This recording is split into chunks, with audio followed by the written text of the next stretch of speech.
Along with the something else. Then I'm something came up, they are passion pit, they are shame up. No matter that down, change your subject, she go also from your man, shop, grow Javaso. Namo Dada Bhagavado Arahado Nama Namo Dada Namo Dada Bhagavado Arahado Nama Namo Dada Namo Dada Bhagavado Arahado Nama Namo Dada.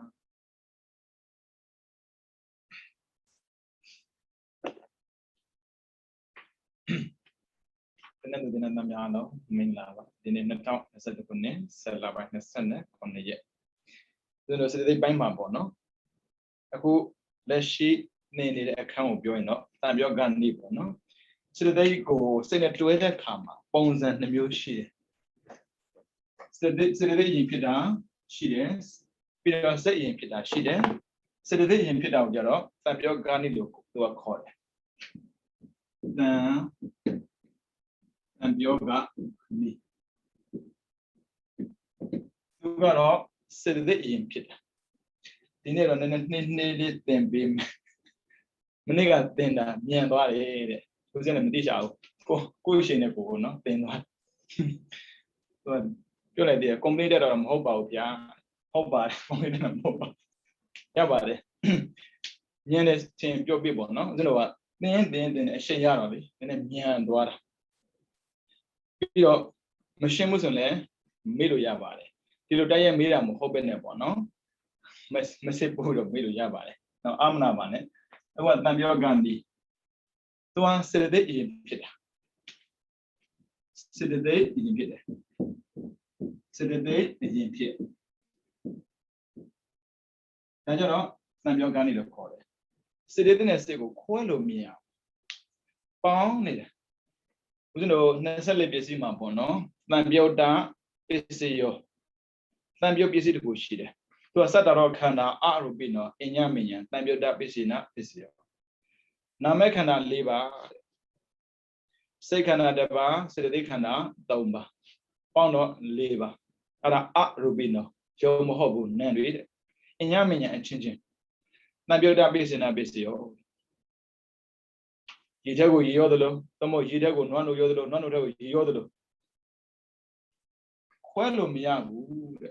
Paunida, Yite Yodebe, Paya Bezo, Quello miabu. Ideme, no one would have Yidago Nano Yo, Jadro Yo, Beha Nano, Mea Yizo, Quello miabu. Idema made, say, they saw that Nadiaria, the one about Jesus Niama, Quello mia uncle, Jesus Buare.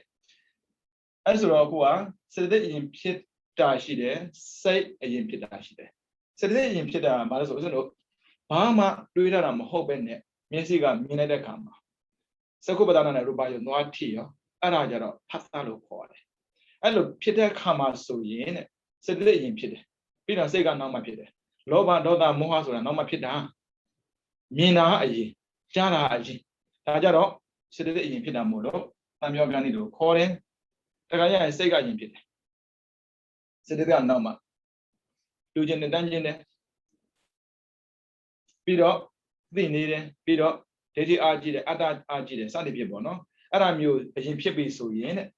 To answer, I'm going to hold on, saying a hand need to answer impid, no? But do I impid to a bit Pima? Say impid, think a hand. Think a hand. Say impid. Say impid. Lay them, you know, they can be one. She may eat at me about it. Out of my people. Oh, we know. Say in opinion, Ningani. Said the opinion, Lambiogani. You know, အဓိပတိ၄ပါးမှာပေါ့နော်စန္ဒရဲ့စိတ်ဓာတ်ရဲ့ဝိရိယရဲ့ဝိမန္တရဲ့၄ပါးရှိတယ်စန္ဒလည်းစေတသိက်ပဲဝိရိယလည်းစေတသိက်ပဲဝိမန္တခေါ်တဲ့ပညာလည်းစေတသိက်ပဲတခါကျရင်စန္ဒရင်ပေါ်တယ်ငါသွားမှာပါငါလုံးမှာပါငါတွေ့မှာပါစန္ဒရင်ပေါ်တယ်နောက်မှစိတ်ကလိုက်တယ်ဝိရိယတခါကျတာကြိုးစားတယ်နောက်မှတွေးမိတယ်ပြီးတော့ဝိမန္တတခါကျရင်သုံးသက်တယ်ဆုံးဖြတ်တယ်နောက်မှစိတ်ကလိုက်တယ်အခါကျရင်စိတ်ဓာတ်ခိုင်မာတယ်စိတ်ဓာတ်ခိုင်မာတော့စိတ်ကစေတသိက်နောက်လိုက်ပေါ့နော်အခုလက်ရှိနေနေတာတန်ပြော့ကနေစေတသိက်အရင်ဖြစ်တယ်စိတ်ကနောက်မှဖြစ်တယ်ဟုတ်ပြီနော်ဒီနေ့စပြန်တင်တာပေါ့လေဒါဆိုရင်တို့အခုတင်မှာကတန်ပြော့ကနေနော်အဲဆိုရင်စေတသိက်အရင်ဖြစ်တယ်ဆိုပထမဆုံးစေတသိက်ရေးရမှာပေါ့စေတသိက်52ပါအဲ့ဒါစိတ်ကနောက်မှဖြစ်မယ်စိတ်89သမုတ်121 121မမြင်တော့ဟုတ်ပြီနော်စေတသိက်52ပါမှာပထမဆုံးဖြစ်တဲ့စေတသိက်ကိုပြောရင်သဗ္ဗစိတ်တသာဓာရဏစေတသိက်သဗ္ဗစိတ်တသာဓာရဏသဗ္ဗကအာလုံးစိတ်ဓာတ်ကစိတ်သာရဏကအတူဖြစ်တာစိတ်အာလုံးနဲ့အတူဖြစ်မယ်စေတသိက်တဲ့သူကတော့တိဟာတာဟာတာကတွေးတာထိတာလက်နဲ့ဆိုရင်ထိတာမျက်စိနဲ့ဆိုရင်တွေးတယ်ဘာပဲဖြစ်တာဖြစ်တာတွေးထိအဲ့လိုစေတသိက်အရင်ဖြစ်ပြီးဆိုရင်နောက်ကစိတ်တွေဖြစ်နိုင်တယ်စိတ်ကိုစဉ်တော့တန်းစီရေးပြီးထားမယ်အကုသိုလ်စနစ်နဲ့အာဟိ78 3ကာမတောဗနာ24 4ရူပ15 5အာရူပစနစ်6လောကုတ္တရာ8သမုတ်40မြင်တယ်လားမသိဘူးမမြင်တော့ဒီနာမှာကပ်ပြီးရေးပြခြင်းတော့မြောင်ရတာပေါ့စာတင်တာကြတော့လေစာတင်တာပဲဖြစ်ပေါ့နော်စကားပြောတာပဲဖြစ်ကောင်းတဲ့အရာကိုပြောတဲ့အခါမှာစိတ်ရှိပြီးစိတ်ရှိတဲ့အတွက်ရလာတဲ့အကျိုးကမနည်းဘူးနော်အခုကိုယ်လည်းပင်နေဆိုတော့စိတ်ရှိရတာပေါ့လေစိတ်89သမုတ်121အဲ့ဒါကိုပြောမယ်ဆိုရင်အကုသိုလ်စနစ်နဲ့အာဟိ78 3ကာမတောဗနာ24 4ရူပ15ပြီးတော့5အာရူပ12 6လောကုတ္တရာ8သမုတ်40စိတ်121ပါးကိုယူမယ်ဆိုရင်ဇန်အင်္ဂါနဲ့ပတ်သက်တဲ့စေတသိက်မှာဝိတ္တရှိတယ်ဝိသရာရှိတယ်ပိဋိရှိတယ်ဒါတွေနဲ့ပတ်သက်ရင်121ပါးယူပါမှန်မှန်ဆိုရင်89ပါးယူပါအခုဖတ်တာတော့သဗ္ဗစိတ္တရဏစေတသိက်ဆိုတော့စိတ်အားလုံးနဲ့အတူဖြစ်မှာဒါဆိုရင်ဖတ်တာလို့ပြောလိုက်တာနဲ့နောက်မှဖြစ်တဲ့စိတ်က89သမုတ်121ဘလို့ဖြစ်တာလေဖတ်တာကမြင်တာလေမြင်တဲ့အခါမှာအကုသိုလ်ဖြစ်တဲ့လူရှိတယ်ကုသိုလ်ဖြစ်တဲ့လူရှိတယ်ပြီးတော့ထိနေတဲ့အခါမှာသိနေတဲ့အခါမှာဒါလည်းပဲဖတ်တာပဲနော်ဝင်တယ်ထွက်တယ်ဝင်တယ်ထွက်တယ်ဆိုတာဒါအာယုံနဲ့စိတ်နဲ့ထိနေတာဒါလည်းဖတ်တာပဲဒါကြောင့်မို့သာမန်ဆိုရင်ကုသိုလ်အကုသိုလ်ဖြစ်မယ်တရားမှတ်နေရင်ရူပအရူပဖြစ်မယ်ဒါအတ္တမထပြီးတော့နောက်ထပ်ယုံနာကိုမှတ်မယ်ဆိုရင်လောကုတ္တရာဖြစ်မယ်အားလုံးတူတူပဲဒါကြောင့်ဖတ်တာလို့ပြောရင်စိတ်89ပါသမုတ်120ပါအားလုံးဖြစ်တယ်ဥစဉ်လိုမှာဆိုရင်ဖြစ်များတာကအကုသိုလ်ဖြစ်များတယ်မြင်လိုက်တယ်ကြားလိုက်တယ်မြင်တဲ့အခါကြားတဲ့အခါမှာနောက်ကလိုက်လာတာကစိတ်တွေဒေါသဖြစ်ရတာရယ်လောဘဖြစ်ရတာရယ်မြင်ပြီးမှဖြစ်တာနော်မမြင်ခင်ဖြစ်တာမဟုတ်ဘူး တွေးပြီးမှဖြစ်တာမတွေးခင်ဖြစ်တာမဟုတ်ဒါကြောင့်ဖတ်စာကအရင်ဖြစ်တာဒါကိုတန်ပြောကနေလို့တော့သုံးတယ်အလုံးစိတ်89ပါဖြစ်တယ်ဥစ္စမဖြစ်များတော့ကြည့်မယ်ဆိုရင်အကုသိုလ်ရဲ့အာဟိကတော့ပုံမှန်ပါနေရမလို့ထားလိုက်အကုသိုလ်ဖြစ်တယ်ကုသိုလ်ဖြစ်တယ်ဒီတဲ့ပုံမဖြစ်ဘူးမြင်တဲ့အခါမှာလူချင်းတန်းချင်းတစ်ပေါက်လာတယ်မြင်တဲ့အခါမှာကိုချင်းတရားကောင်းတဲ့အနေနဲ့ယူသေးခြင်းတဲ့စိတ်တွေကိုညီခြင်းတဲ့စိတ်တွေပေါ်လာတယ်ဒါတွေကဒီလာတယ်။ဘာအနေနဲ့ပြောမယ်ဆိုရင်တော့ဘာဝနာအနေနဲ့ပြောမယ်ဆိုရင်ပေါ့နော်မြင်တဲ့အခါမှာကျမ်းမာကြပါစေချမ်းသာကြပါစေကြားတဲ့အခါမှာကျမ်းမာကြပါစေချမ်းသာကြပါစေဒါဘာဝနာအဲ့လိုမဟုတ်ဘဲနဲ့ကိုကနေပြီးတော့တဏှာသွားပြီးစိတ်ညစ်တဲ့နေရာမှာဝင်တယ်ထွက်တယ်ဝင်တယ်ထွက်တယ်ဝင်တယ်ထွက်တယ်မှတ်နေမယ်ဆိုရင်သမုတ်ကျမ်းမာပါစေချမ်းသာပါစေကျမ်းမာစေချမ်းသာပါစေပို့နေမယ်ဆိုရင်ဇံရသွားနိုင်တယ်အဲ့လိုနဲ့ခန္ဓာဉာဏ်တရားကိုရှုနေမယ်ဆိုရင်မဲ့ဖို့ရသွားနိုင်တယ်ဒါကြောင့်မို့စိတ်89ပါသမုတ်တရား20ပါဖြစ်တယ်ဖတ်တာဆိုဖတ်တာကိုခေါင်းတယ်ပြီးပြောတာပါကျန်တဲ့အားလုံးတူတူပဲသူကစာပါစိတကိုဗျအဲ့ဆိုနံပါတ်2လာနှစ်ဝေဒနာခံစားတာရင်ကောင်းတယ်မကောင်းဆိုတော့နောက်တန်းပြီးတော့ကောင်းတာမကောင်းပြောတာမဟုတ်ဘူးလေခံစားပြီးမှကောင်းတယ်မကောင်းပြောတာအဲ့ဆိုတော့မကြောက်စင်အာကုသို့ကြိုက်တယ်ဆိုရင်2မျိုးအာကုသို့လည်းဖြစ်နိုင်တယ်ကုသို့လည်းဖြစ်နိုင်တယ်ကြိုက်တယ်ဆိုတာကြည်ညိုတာလည်းကြိုက်တယ်ပြောတာကိုလှူချင်တာလည်းကြိုက်တယ်ပြောတာလေအဲ့ဆိုရင်အာကုသို့ဖြစ်နိုင်တယ်ကုသို့ဖြစ်နိုင်တယ်ရှင်ဘုရားအာဟိကဘာလုပ်နေတာလဲအာဟိကပင်စတော်ပါပဲစမ်းမလို့တော့ပဲစမ်းစကုရင်မြင်နေပြီသားကြားနေပြီသားသူကပါပြီသားတဘာဝရအဲ့လိုမျိုးနဲ့နောက်ထပ်တဆင့်တက်ပြီးတော့တမထအားထုတ်မယ်ဆိုရင်ပီတိဖြစ်တယ်လေဝိတက်ဝိဇာရပီတိဒုက္ခဧကဂတလေးဗျဒါဆိုရင်ဇန်အင်္ဂါဇန်ရမယ်ပေါ့နောက်တဆင့်တက်ပြီးတော့နာတယ်လို့မှတ်နေရတဲ့နာမှုတွေပေါ်ပြီးပြောက်ဖြစ်ပြီးပြတ်သွားတာတွေကောင်းတာမှတ်တဲ့ခါမှာကောင်းတယ်လို့မှတ်နေရတဲ့ကောင်းတာတွေပေါ်ပြီးပြောက်ဖြစ်ပြီးပြက်မြင်လိုက်ရင်မမျက်မှောက်အိဋ္ဌာထင်ပြီးတော့လောကုတ္တရာမက်ဖို့ရနေတာကိုဆိုပါစို့ဒီဖုဒ္ဓဒေဝမထေရတဲ့အဲ့ဒီမထေရလေဘုရားဂုံကိုအောင်ပြုအမြဲတမ်းပွားများအားထုတ်နေတာတဲ့တမစီလဲပဲကိလေသာကိစ္စမတော်မြတ်စွာဘုရားကိလေသာကိစ္စမတော်မြတ်စွာဘုရားပေါ့ရေခိုင်လဲဒီတိုင်းပဲအကောင်လုံးဘယ်နေရာမှာဆိုဘုရားနဲ့ပတ်သက်ပြီးကြည်ညိုတဲ့စိတ်ကိုပွားများထားတော့လေတာမန်တော့ကာမကုသိုလ်ပဲပေါ့ဒါမဲ့ပေါ်လာတာကိုရှုပြီးတော့မက်ဖို့ရသွားတာပရမတ္တရဲ့မာနကနာပြီးတော့နွားအဝေးရောင်ဆောင်ပြီးတော့နွားချီတွေပါသွားတာပေါ့လေအော်ဆရာတော်ကတမစီပြန်လဲတယ်ဒုတိယတရက်မြောက်ပုံစံဖန်ဆင်းပြီးတော့အမိုက်တွေလာကျဲသွားတာအော်တရိစ္ဆာန်ဆိုတော့မသိချဘူးလေကိစ္စမရှိဘူးပေါ့လဲတတိယတရက်ကြတော့အိုမင်းရွတ်တော့ပြီးတော့ရုပ်ဆိုးလုံးတဲ့အဖွေးပုံစံဖန်ဆင်းတယ်ဆရာတော်စဉ်းစားတယ်ဒီတော့ထဲမှာတောထွက်လာတာငါတယောက်တည်းရှိတယ်ဒီလိုအိုမင်းရွတ်တော့တဲ့ပုံကတော့ရှိစရာအကြောင်းမရှိဘူးပုံစံကြတာမာနနဲ့တူတယ်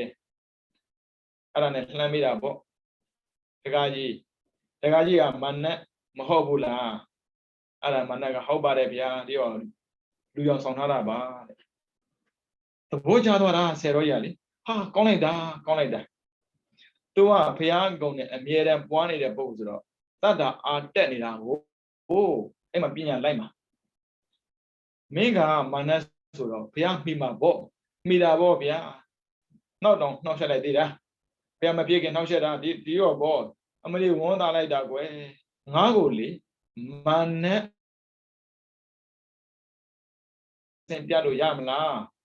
ရှင်ဘုရားရတော့ရတာပေါ့ဒါပေမဲ့ဘယ်တူရမလဲတူဖို့မလိုဘူးတဲ့မြင်ဖွင့်တော့ပါပြီတဲ့အဲ့ဒါနဲ့လေမာနကဘုရားဖန်ဆင်းပြတာပေါ့နော်ကြည်ညိုလိုက်တာခန္ဓာမှာပေါ်တဲ့ပိဋိ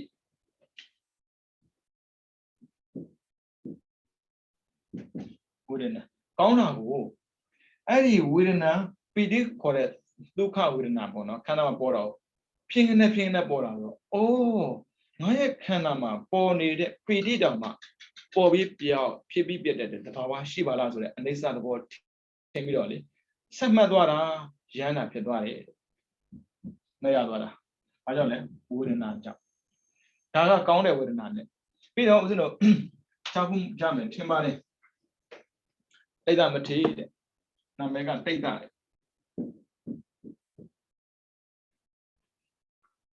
သူကဘုရားကိုကြည်ညိုပြီးတော့တရားသွားနာတဲ့အခါမှာတရားကောင်းလိုက်တာဒီလောက်ကောင်းတဲ့တရားကိုမဲ့ကိုရတဲ့ကျင့်ဖို့ဆိုရင်လူဘဝနဲ့မဖြစ်နိုင်ဘူးဘိုးကိသောခရဝါတော်အိမ်မှာနေပြီးတော့စီးပွားရေးကြီးပွားရေးလူမှုရေးဘာသာရေးရေးပွားများစွာလုပ်တဲ့ပုံကိုယ်တွေရောအလုပ်သိများတာအလုပ်များတဲ့ပုံကိုယ်နဲ့တဲ့ညဉ့်ညံ့တဲ့တရားမသိတော့ဘူးတဲ့မှန်တာပေါ့ညဉ့်ညံ့နေမယ်ဆိုရင်အလုပ်မရှုံးမှာအလုပ်ရှုံးရင်ညဉ့်ညံ့ဘူးအဲ့ဒါထာဝရညဉ့်ညံ့ခြင်းနဲ့ဆိုရင်အလုပ်ကိုလုံးဝဖြတ်မှဖြစ်မှာအလုပ်ဖြတ်မယ်ဆိုရင်မလုပ်မှာအကုန်ဆုံးမှာမလွယ်ပါဘူးသူမို့လို့သာသူကဂရေ40ချမ်းသာတယ်ဂရေ40ဆိုအခုခေတ်နဲ့ပြောမယ်ဆိုတော့ဘီလီယံ40ပေါ့ချမ်းသာတယ်အဲ့ဒါနဲ့သူစဉ်းစားနေပစ္စည်းဥစ္စာဆိုတာကသူခွဲရင်ခွဲမှာသူမခွဲရင်ငါခွဲရမှာဒီတဲ့ကောင်အကုန်ခွဲရမှာဟုတ်မဖြစ်ဘူးငါနဲ့မကောကအမြဲတမ်းရှိနေမဲ့တရားကိုရှာဖို့လိုအပ်တယ်ဒါဆိုရင်ဘာလို့မလဲစွန့်မှာအဲ့သူ့ရဲ့ညီကိုခေါ်တယ်ငါညီမင်းလည်းမိမရှိတယ်သိစင်ပြေတာမဟုတ်ဘူးအခုငါဖုံးဖို့တော့မှာဒီပစ္စည်းအလုံးမင်းယူလာနေချင်းညာချင်းချမ်းသာပါလူဆင်းရဲတာကိစ္စမရှိမဲ့စိတ်ဓာတ်ဆင်းရဲတာတော့ဆိုးတယ်သူရဲ့ညီမိမစိတ်ဓာတ်နည်းနည်းညက်ပြင်းတယ်ပစ္စည်းဆင်းရဲတာလေရှာလို့ရတယ်စိတ်ဓာတ်ဆင်းရဲတာရှာသိခက်တယ်ဘာလို့ပြောပေးတာတော့မယူဘူးအဲ့ဒါကတော့ဖုံးဝသွားတာကိုအဲ့ဒါနဲ့သူညီရဲ့မိမစဉ်းစားတယ်ငါတို့ကအရင်ကဆင်းရဲခဲ့တာသူရဲ့ကိုပေးတဲ့ပစ္စည်းနဲ့ငါတို့ချမ်းသာသွားတာတကယ်လို့များတိတ်သားမထေလူထွက်ခဲ့ရင်ပစ္စည်းပြန်ယူတဲ့အခါငါတို့ပြန်ဆင်းရဲသွားလိမ့်မယ်အရင်ကတည်းကဆင်းရဲတဲ့ပုံကိုယ်တွေချမ်းသာလာတဲ့အခါမှာစိတ်ဓာတ်ယုံညံ့ရင်လေဆင်းမအောင်ကြောက်တော့ဖြောင်းတာလူမိုက်900ငှားတယ်တဲ့အဲ့အမျိုးသမီးကဒီဘုန်းကြီးသွားတတ်ပြီတဲ့ကြောက်စရာကောင်းလိုက်တာတဘွားစာစစ်စစ်ဥစ္စာအာနာနဲ့ရဖို့အတွက်အရာရာကိုလောက်တာတော့လွန်လွန်းတာပေါ့ဒါကိုယ့်ဘက်ကတွေးတာကိုသူ့ဘက်ကတော့လူတောင်လုံးမှထင်ပါပဲဒါကြောင့်လူမိုက်ကလူမိုက်တွေးရတယ်အာကိုသို့ဆိုတာကောင်းတာတွေးတာမဟုတ်ဘူးကိုသို့ကကောင်းတာတွေးတာကိုသို့ပဲချမ်းသာနေတဲ့ပုံကိုဆိုတော့အာကိုသို့ကမှရှိတဲ့ပုံကိုပြောတယ်မင်းကွာဒါမျိုးမတွေးပါနဲ့မပြောပါနဲ့မလုပ်ပါနဲ့ကြက်တော့ပြောမင်းတို့လိုမိုက်တဲ့ကောင်ကသာမပြောတာငါတို့တော့ဆက်ဆက်တိမခံဘူးဘယ်သူမှအကျိုးမခံဘူးအဲ့ဒါမျိုးအကုသိုလ်ဟာအခုလည်းဒီတိုင်းပဲဗျာရုံမှန်လိုက်တာသူတော်ကောင်းကိုများအေးပေါ်လေလူယုံမှာသူရဲ့မျက်စိထက်မှာလေသူတော်ကောင်းမမြင်ဘူးဘလောက်ပဲကောင်းနေပါစေမကောင်းမှမြင်တာကိုချင်းတရားပျက်စီးတဲ့ပုဂ္ဂိုလ်ရကိုချင်းတရားကောင်းတဲ့ပုဂ္ဂိုလ်ဘယ်တော့မှအားမကြဘူးကိုချင်းတရားကိုဖြည့်ကျင်တဲ့ပုဂ္ဂိုလ်မှသာကိုချင်းတရားကောင်းသူအားကြတာမျိုးအခုလေဒီတိုင်းပဲဗျာတရားကျင့်နေတဲ့ဘုန်းကြီးများပက်ပက်ဆက်ဆက်စခိုင်းတာလူဆိုတဲ့ပုံပေါ်လဲခက်တော့ခက်သားဗျလောဘဆိုတဲ့ဇာတ်ကောက်တော့အကြောင်းပြခက်တယ်ဗျအသိဉာဏ်ပဲအကြောင်းပြမှာပဲလူတိုင်းကလောဘရှိတာပဲလေလောဘရှိတဲ့လူတိုင်းမိုက်တာမှမဟုတ်တာအဲ့မှာလေအဲ့ဒီတက္ကမကနေပြီးတော့လူမိုက်900ငှားလိုက်တယ်သူကလည်းပိုက်ဆံရလို့ဖုန်းရသွားတတ်မှာဩခက်ပါဗျာပိုက်ဆံရရင်ဘာမှမဆိုလုံးမဲ့လူတွေလောကမှာရှိနေသေးတာကိုဗျအော်လို့မဆုံးဘူးဒါဘုရားလက်ထက်ကတည်းကရှိခဲ့တာနော်အခုမှရှိတာမဟုတ်ဘူးအဲ့ဒါနဲ့ဘုန်းကြီးကိုသွားဖမ်းတယ်ဟိုကမေးတာပေါ့ဘာကြောင့်ဖမ်းတာလဲမေးစရာမလိုဘူးတဲ့စရမှာတဲ့ငါ့ကိုမတတ်ပါနဲ့အောင်ကွာငါဘာမှမရသေးဘူးလူဆိုတာဒီလိုပဲစိတ်ခါလေးကြရင်ကြောင်ကတန်းလျှောက်ပြောတော့စင်ကြေပေးတတ်တယ်တဲ့ပြေးခြင်းလို့စင်ကြေပေးတာဖြစ်မှာပေါ့တဲ့မတရားစဉ်းစားတယ်ငါမှကိလေသာမကင်းသေးဘူးကိလေသာမသိခင်ငါသိသွားရင်တန်တမလည်းနေဦးမှာကိလေသာသိပြီးမှငါသိမယ်ဆိုရင်တော့တန်တရာလွတ်ပြီတဲ့ legend la legend la ai mà tu ko tu mi kong mi da ngã rồi le lo ma phit bu de lo chin lo phong wo tha da blo lo le lo ya ma le ai da ne khwin taw ne ngã ko le tếtရက်လောက်ခွင့်ပေးပါလားတရားလေးကျင့်ကျင်လို့ဘာတည့်ရက်ဘာတည့်ရက်တော့သေမဲ့လူကတော့အခုသေလိုက်လည်းပြီးတာပဲဘာမှတည့်ရက်ပါလောက်နေနဲ့ပြည့်ကျင်လို့ပြောတာမှလားဆိုဆရာတော်ပြန်ပြောဟုတ်ပါဘူးကွာငါသင်္ကန်းဝတ်ထားတာလေလူမရဲ့မျက်စိမှာသင်္ကန်းမမြင်ဘူးတော်တော်ခက်တာကိုပြည့်ကျင်လို့ပြောတာမလားအဲ့ဒါနဲ့မထူးပါဘူးကွာမင်းတို့ငါတက်တဲ့တခုတော့ပြီးထားမယ်တဲ့အုံနိကယူတော့ပေါင်ထူတာကျိုးသွားရောကျိုးနေတဲ့ပုံကိုမပြေးနိုင်ဘူးဆိုတာလက်ခံသွားတယ်အဲ့လူမိုက်တွေကလူမိုက်လို့ပြောတာခက်ပါလေလူရောမှပြောရမှာပေါ့ဆရာတော်နာပြီလေဝေဒနာအဲ့ဒီဒုက္ခဝေဒနာခုနကဘုဒ္ဓဒီဘကဒုက္ခဝေဒနာဒီဒေသမထေရဒုက္ခဝေဒနာတက်လာတဲ့ဝေဒနာဖြစ်မှညံလိုက်တာဝေဒနာကအရင်ညံကနောက်ညံဆိုတာစိတ်ပဲလေဝေဒနာဆိုတာစေတသိက်ဒါကြောင့်စေတသိက်အရင်ဖြစ်တာဟိုမှတ်ချလိုက်တာဗျာသွေးမခန်းခင်သွေးခန်းရင်သေမှာပဲလေပေါင်းတစ်ဖက်စလုံးကျိုးနေတာလေစိတ်မှမကူထားတာဟိုပုဂ္ဂိုလ်ရဲ့အေးဆေးပဲငါတို့တတ်ဆက်မလို့တော့သူသေမှာမလေးရောက်မှလိုက်တာနော်အဲ့ဒါနဲ့ဟိုကတော်လုံးနဲ့ပြောရမှာကိုသာဆိုရင်လေဒေါသအလုံးခက်နဲ့သေမဲ့ထဲမှာကိုပါတော့တယ်သူကြတော့လေအဲ့ဒီပေါ်နေတဲ့ဝေဒနာကိုပဲစိတ်ကလိုက်တာကိုဝေဒနာခံစားတာလေနာတာပဲလေနာတာကိုခံစားတာကဝေဒနာပဲလေနောက်ကအတိလိုက်တယ်နာတယ်ရှင်းတာဖြစ်သွားတာဗျာနော်အဲကြောင့်ဝေဒနာ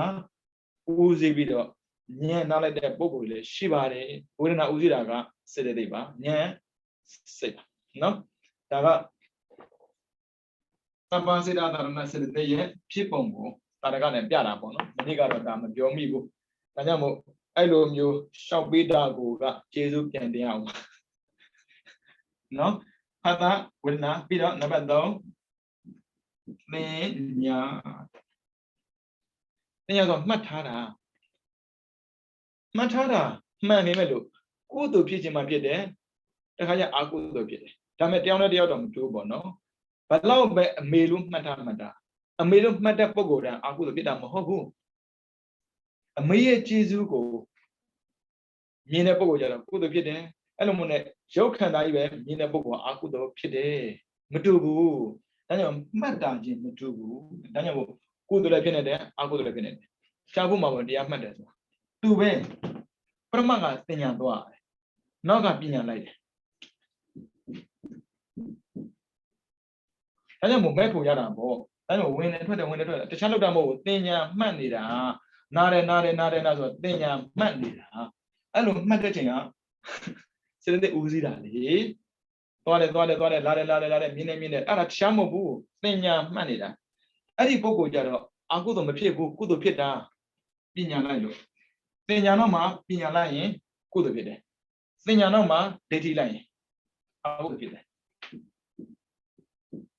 ငါသားပဲငါသမီးပဲငါပစ္စည်းပဲငါဥစ္စာပဲအဲ့ဒါဒိဋ္ဌိပဲမရှိတဲ့ဟာကိုရှိတင်တာလေဒါကြောင့်လိုက်ပုံကကွာတယ်ဒိဋ္ဌိလိုက်ရင်အကုသိုလ်ပညာလိုက်ရင်ကုသိုလ်ကရိုးမဟုတ်ဘူးနော်ကာမကုသိုလ်လည်းဖြစ်တယ်ရူပကုသိုလ်အရူပကုသိုလ်လည်းဖြစ်တယ်လောကုတ္တရာကုသိုလ်လည်းဖြစ်တယ်အဲ့ဒါသင်ညာကလည်းအရေးကြီးတယ်အမှတ်တော့မမှားစေအမှတ်မှားတော့သွားပြီတန္တရာတစ်လျှောက်လုံးဆိုတော့အမှတ်မှတ်ခဲ့ပြီအမေကိုရုပ်နဲ့မမြင်ဘူးအမေလို့ပဲထင်တာဒါကြောင့်မခွဲနိုင်မခွာရဖြစ်နေတာသိသွားကြည့်လူဆိုတာသင်မျိုးပဲလို့သူများပြောခဲ့တဲ့ပုံကိုတရားသူ့ရဲ့အမေသိတဲ့ခါမှာမဖြစ်နိုင်ဘူးတဲ့အမှတ်မှားသင်ညာကိုသွားအထင်မသေးနဲ့နော်ဒါကြောင့်သူကသင်ရဲ့ခန္ဓာသူကဝေဒနာခန္ဓာအဲ့ဒီခန္ဓာနှစ်ပါးကလူတရားကိုကုသိုလ်လည်းဖြစ်စေတယ်အကုသိုလ်လည်းဖြစ်စေတယ်ဒါပေမဲ့ကိုယ်ပုံမှမူတရားနော်ဘလောက်ပဲခံစားဘလောက်ပဲမှတ်တတ်တာရောနေတော့မနတိကာရစိတ်ကောင်းထားတဲ့ပုဂ္ဂိုလ်ကြတော့ကုသိုလ်ဖြစ်တာပဲစိတ်ကောင်းမထားတဲ့ပုဂ္ဂိုလ်အကုသိုလ်ဖြစ်တာပဲဘလောက်ကြားခဲ့ပြီလဲမသိပဲနဲ့မှတ်ခဲ့တာမသိပဲနဲ့ခံစားခဲ့တယ်အဲဒါမို့ပညာဆိုရင်လည်းပဲစိတ်89ပါးသုံးတရား20ပါးပါပဲတဲ့ပြီးတော့လေစေတနာ စေတနာဘေကဝကမ္မဝရမိစေတနာကိုကံလို့ခေါ်တယ်ဘာဖြစ်လို့စေတနာမှာကံလို့ခေါ်တာလဲစေတနာကတွန်းတာလေသူတွန်းလို့ရှေ့ရောက်တာမတွန်းမနဲ့ရှေ့ပဲရောက်ပါမလဲသူတွန်းထလိုက်တာအကုသိုလ်လည်းဖြစ်တယ်ကုသိုလ်လည်းဖြစ်တယ်ကုသိုလ်မှာကာမကုသိုလ်ရှိတယ်ရူပကုသိုလ်ရှိတယ်အရူပကုသိုလ်ရှိတယ်လောကုတ္တရာကုသိုလ်ရှိတယ်ရူပကုသိုလ်အရူပကုသိုလ်ရရင်တော့ဓမ္မဘုံပေါ့လောကုတ္တရာကုသိုလ်ရရင်တော့နိဗ္ဗာန်ပေါ့ကာမကုသိုလ်ဆိုတော့လူနတ်ပေါ့ဒါကြောင့်မို့သူကစေတနာကိုကံလို့ခေါ်တယ်ဟောမှာပေါ့အကုသိုလ်လည်းကံပဲလေကုသိုလ်လည်းကံပဲလေဒါကြကံလေးပဲမကုသိုလ်ကြတော့ကံလို့မခေါ်ဘူးကံဖြတ်လုပ်ငန်းလို့ဆိုတာသုံးတယ်ဟုတ်ပြီနော်ဒါဆိုရင်ကုသိုလ်အကုသိုလ်အကုန်ပါတာမို့သူလည်း89ပါးသမုတ်122ပါးပဲလေဒါကြောင့်မို့စေတနာမှန်ဖို့လိုတယ်စေတနာမှားလို့မရစေတနာမှားတာနဲ့အကုသိုလ်စေတနာမှန်ရင်ကုသိုလ်ကြိုက်တာကိုရွေးနော်နှစ်ခုမှတစ်ခုပဲဥစ္စာဖြစ်မှာနှစ်ခုစလုံးမဖြစ်ဘူးကုသိုလ်အကုသိုလ်တန်တွဲပြီးမဖြစ်ဘူးအကုသိုလ်အကုသိုလ်ပဲကုသိုလ်အကုသိုလ်ပဲကောင်းကင်နဲ့မြေကြီးဆက်လို့မရတယ်လို့ပဲကုသိုလ်အကုသိုလ်ဆက်လို့မရဘူးဝေးနေဟာကြားတယ်မှာဘလို့မှဆက်လို့မရဘူးနော်ဒါကြောင့်မို့ကိုယ့်ပေါ်မှာမူတည်တယ်ခံစားမှုနာကိုသိမလိုက်နဲ့ပြီးတော့မှတ်သားမှုတော့သိမလိုက်နဲ့တိုက်တော့မှုခေါ်တယ်စေတနာတော့သိမလိုက်နဲ့မှားရင်ပြင်ရခက်တယ်စာရွက်ပေါ်မှာမှားတာကြတော့လေချက်ချခတ်တာကိုနောက်တစ်ရွက်မှာအမှန်ပြောင်းလို့ရတယ်အာဟုတော့ဖြစ်ပြီးရင်အမှန်လို့ရသိခက်တယ်ခံရတာခံပြီးမှမှန်တာမခံဘဲနဲ့မှန်ဖို့အကုသို့သွားမလို့နဲ့ရှင်ပြရဲ့တပည့်တော်တို့ကအမှန်ပဲလှုပ်ချင်တာပေါ့ပြောပါလိမ့်မယ်အမှန်လှုပ်ချင်အမှန်သိအောင်တော့အမှန်မသိအောင်မလုပ်ပဲနဲ့အမှန်သိစရာအကြောင်းမရှိဘူးအမှန်ဖြစ်စရာအကြောင်းလည်းမရှိဘူးဒါကြောင့်ဘုရားကမမဒိဋ္ဌိမှန်ကန်တဲ့သိရှိမှအဲ့ဒါမှတဏ္ဍာသင်္ကပ္ပအတွေးလည်းမှန်တယ်အတွေးမှန်မကဘူးတမ္မာဝါစာပြောလည်းမှန်တယ်တမ္မာကမ္မန္တအလုပ်လည်းမှန်တယ်တမ္မာအာဇီဝဘဝရှင်သန်မှုလည်းမှန်တယ်တမ္မာဝါယမှာသူလုပ်တဲ့အလုပ်အလုံးဟာအမှမရှိဘူးတဲ့ပြီးတော့တမ္မာတတိတဲ့အရာရာပေါ်မှာတတိယကတ်နေရောတမ္မာသမာဓိသူရဲ့စိတ်ကမလွတ်နိုင်ဘူးတဲ့နော်ဒါကြောင့်မို့စေတနာကိုကံလို့ပြောတာတဲ့ချမ်းမှာကံမကုံသေးပေမဲ့လို့ကံကောင်းဖို့တော့လိုတယ်တချို့ကံမကုံမဲ့ကံဆိုးနေတယ်ကံဆိုတာအကုသို့ကံကုံတာကလောကုတ္တရာကံကောင်းတာကလောကီကုသိုလ်တွေဒါကြောင့်မို့ကံမကုံခင်ကံကောင်းဖို့တော့လိုတယ်ကံမကောင်းမဲ့လည်းဘလို့ကံကောင်းပါလဲဗျာနော်တခုတော့ရှိတာပေါ့အခုဦးဇင်းတို့တွေးကြုံနေတဲ့အတွေ့အကြုံပေါ့နော်အဲ့အတွေ့အကြုံကနေတော့ပေးလာတဲ့သင်ခန်းစာယူပြီးတော့နောက်ထပ်ခန္ဓာမရအောင်ကျင့်မဲ့ဆိုရင်တော့ကောင်းလို့တဲ့ကံတွေကကုန်သွားလိမ့်မယ်မကုန်နိုင်လို့ဘယ်သူပြောနိုင်မှာလဲဒါကြောင့်မို့တွန်းပါစေတနာနဲ့တွန်းပါဒါစေတနာဆိုတော့လှုပ်ချင်စိတ်ပဲဒါပေမဲ့စိတ်သူပြောတာတကယ်တော့စေတနာစေတသိက်နော်လှုပ်ချင်တာအကုသိုလ်လည်းလှုပ်ချင်တာပဲကုသိုလ်လည်းလှုပ်ချင်တာပဲမလှုပ်ချင်မလဲလှုပ်ကိုမလှုပ်ဘူးလှုပ်ချင်လှုပ်ကိုလှုပ်တာရှင်ပြရဲ့ဒီတော့လေမတတ်တာလို့လှုပ်တာမတတ်တာလို့လှုပ်လို့တတ်တာလို့လှုပ်တာလှုပ်ချင်လို့ပဲ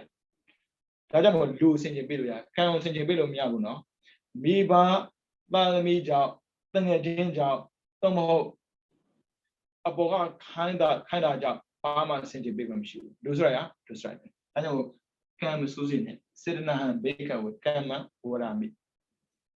စေတနာမှာပါနေတဲ့စေတနာကတွန်းလိုက်ပြီဆိုရင်အကုသိုလ်လည်းဖြစ်တယ်ကုသိုလ်လည်းဖြစ်တယ်ဒါတွေကိုငါကံလို့ခေါ်တယ်ကွဘုရားပြောထားတာဒါကြောင့်မို့စေတနာဟာလည်းပဲ89ပါသမုတ်121ပါတူတူပဲနော်တပ္ပဇိတတရစေတသိက်အလုံးဟာ89သမုတ်121ပဲငါဧကကတဧကကတဆိုတာသမာဓိပဲလူရဲ့အတွေ့အထဲမှာသမာဓိလို့ပြောပြီးဆိုရင်ကောင်းတယ်လို့ပဲတွေ့တယ်သမာသမာဓိရှိတယ်မိစ္ဆာသမာဓိရှိတယ်မတူပါဘူးဘာလို့ဧကကတ89သမုတ်121မှာဖြစ်တာကိုအကုသို့ဂိမ်းဆိုတဲ့လူကိုကြည့်လိုက်ကုသို့ဖြစ်နေတယ်မထင်နဲ့တချို့ပြောတယ်ကျွန်တော်တို့ကမကောင်းတာဘာလုပ်နေလို့လဲလို့ပြောတယ်ကောင်းတာရောဘာလုပ်နေလို့လဲဂိမ်းဆိုတာကောင်းတာမှမဟုတ်တာပြောမှာပေါ့စိတ်ရဲ့ဖြေရအဲ့လိုစိတ်ဖြေရနောက်ကိုလိုက်ခဲ့လို့ပဲဘဝတွေမှာလေဒုက္ခတွေများခဲ့ပြီဒုက္ခလာမှငါတို့ကကံဆိုးတယ်ပြောမှလား ဒုက္ခမရောက်ခင်ကြိုတင်ကောက်ွက်မှာလားပြန်မေးကြည့်ပေါ့အဲ့ဆိုရင်ဂိမ်းဆိုတဲ့လူတီဗီကြည့်တဲ့လူအကောင်ဧကကတာတွေနော်စိတ်ကအဲ့မှာစိုက်ထားတာလေဘုံမှာသွားစိုက်လို့လေလူတွေကလေတရားမှတ်တဲ့ခါမှာတမာတိမရတာကိုကြတော့ငါတို့ဟာတမာတိမရဘူးတဲ့အကုသိုလ်မှာတမာတိရတာကြတော့မပြောငါမြတ်တဲ့ပုဂ္ဂိုလ်ကြည့်လိုက်မလို့ငြိမ်းနေတာပဲကိစ္စတဲ့ပုဂ္ဂိုလ်ကြည့်လိုက်သားရသမီးခေါ်တာမချဘူးအဲ့ဒါတခြားမို့ဧကကတာဒါပေမဲ့အဲ့ဧကကတာကောင်းတာမို့မကောင်းတာဒါကြောင့်သူလဲ89ပါသူမ120ပါဖြစ်တာပဲပေါ့တခြားမှဖြစ်တာမဟုတ်ဘူးဒါပေမဲ့ကိုယ်သဘောဘယ်မှာဆိုင်မှာလဲအကုသိုလ်မှာဆိုင်မှာလား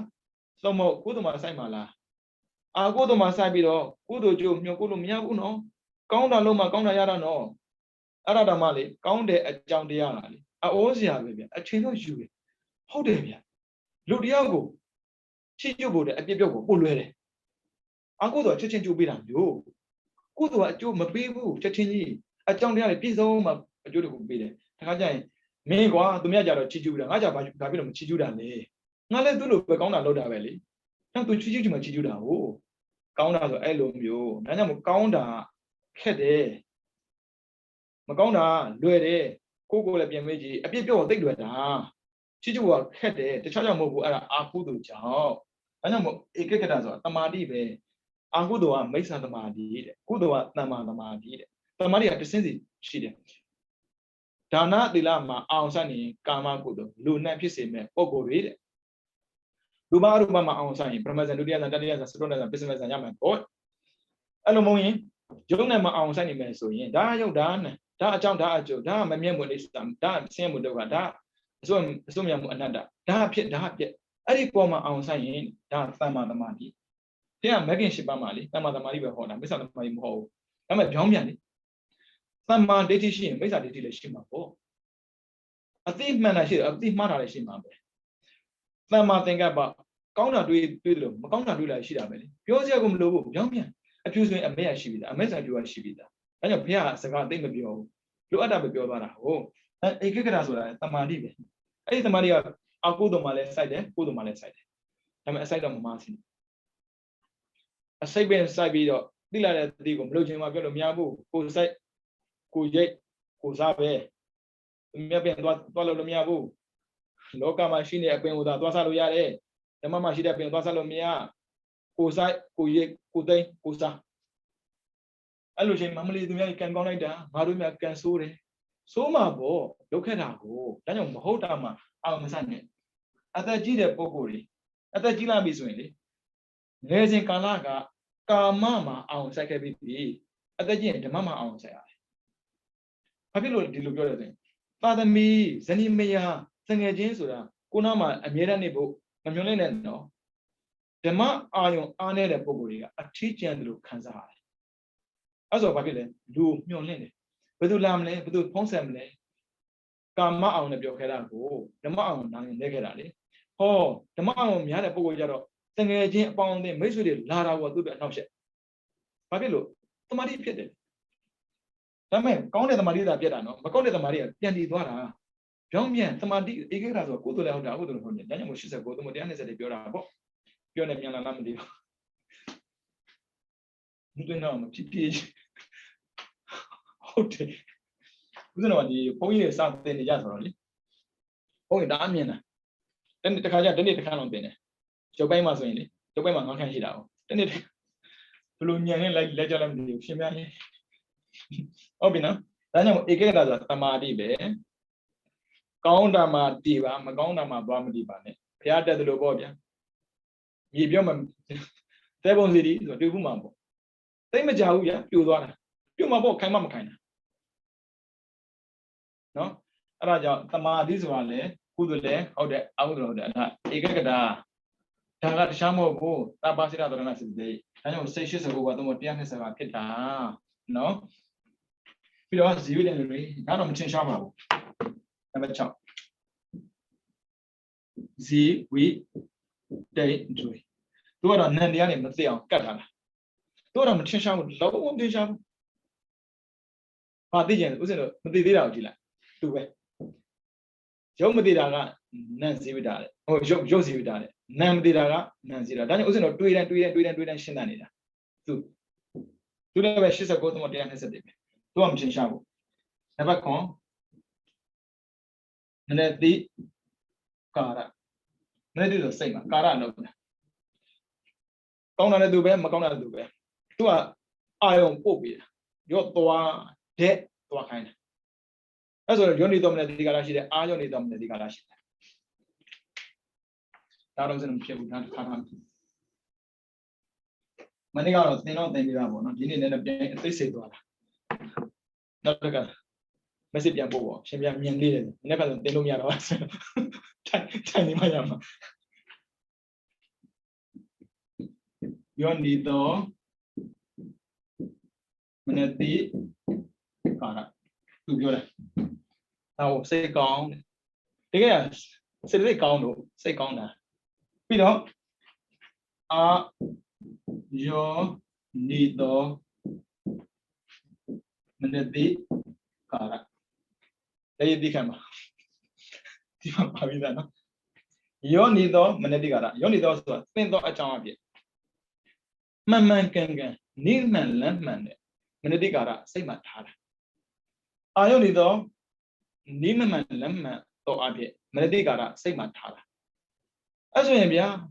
နိမှန်လမ်းမှန်နဲ့စိတ်မှထားရင်ကောင်းတဲ့စိတ်ဖြစ်မှာပေါ့နိမှန်လမ်းမှန်နဲ့စိတ်မှထားရင်အကုသိုလ်စိတ်ဖြစ်မှာပေါ့ဒါကြောင့်မို့ယောနိတော်မနတိကာရအာယောနိတော်မနတိကာရလူတယောက်ကိုကုသိုလ်လည်းဖြစ်စေတယ်အကုသိုလ်လည်းဖြစ်စေတယ်ဒါပေမဲ့ဦးဇင်းတို့သုံးတဲ့ထမ်းမှာတော့မနတိကာရပဲသုံးတယ်